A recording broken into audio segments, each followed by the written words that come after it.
Soyons donc prudents, car, comme le dit l'adage, le mal aime la confusion. J'ai bien peur qu'aujourd'hui, cette confusion n'aboutisse à ma destruction.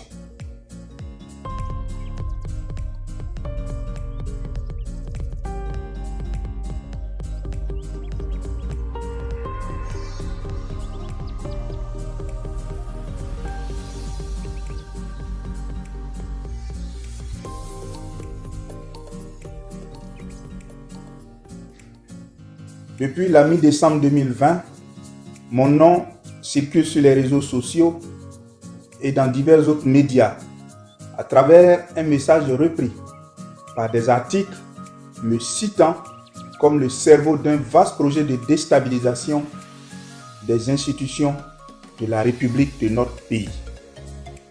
Certaines de ces publications ont même déclaré avec joie que je suis arrêté et détenu, alors que je suis à l'étranger depuis le 11 décembre 2020. Ces allégations sont d'une extrême gravité, car inscrivant l'assassinat du président de la République, chef suprême des armées, il faut savoir que les auteurs des rumeurs cherchent constamment à déstabiliser le pays à travers l'angoisse et l'anxiété qu'elles génèrent en chacun de nous. Cette fois, ils ont décidé de m'utiliser, quitte à me salir en me calomniant, afin de saborder le processus de réconciliation nationale entamé par le peuple et ses institutions. On pourrait se demander pourquoi moi, en ma qualité de militaire, je me dois de rester neutre envers la République. Cette posture est celle qui a justifié mes choix jusqu'à présent. Mais ces choix, incompris par certains, ont nourri une méfiance à mon égard, faisant de moi la parfaite cible.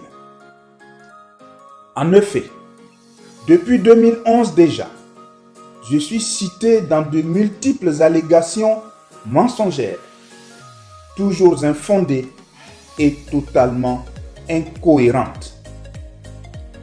À ces graves accusations, je n'ai jamais réagi, en raison de ma position de militaire de carrière, respectueux du règlement de discipline générale des armées et qui ne peut intervenir dans la presse et les médias qu'après avoir obtenu l'ordre de ses chefs.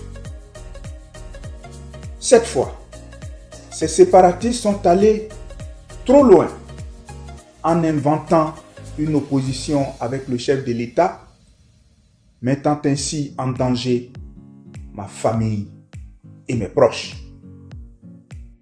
Pourquoi associent-ils mon nom à leurs actions de déstabilisation? Cherchent-ils à donner une crédibilité qu'ils n'ont pas ou juste utiliser ma position de militaire neutre?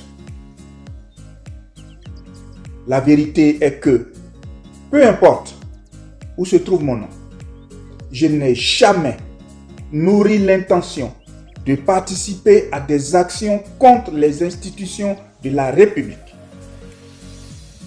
Il ne faudrait donc pas que leur volonté d'entretenir un climat de méfiance pour déstabiliser le pays, quels que soient les dégâts collatéraux sur les innocents, réussisse. Soyons donc prudents, car, comme le dit l'adage, le mal aime la confusion. J'ai bien peur qu'aujourd'hui, cette confusion n'aboutisse à ma destruction. Je voudrais informer l'opinion nationale éprise de paix, ainsi que les personnels des forces de défense et de sécurité de ce qui suit. Premièrement, je suis à mon poste d'attaché de défense, près les ambassades de Côte d'Ivoire, au Maroc, en Mauritanie, Tunisie et Égypte, avec résidence à Rabat. Deuxièmement, je ne suis détenu dans aucune prison.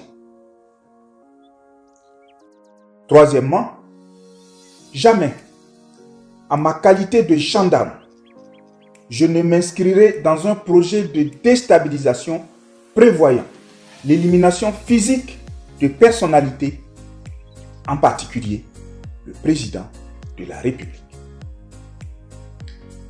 Quatrièmement, je démontrerai toujours ma loyauté et honorerai partout où je me trouverai et où besoin sera mon pays et les autorités qui incarnent ces institutions.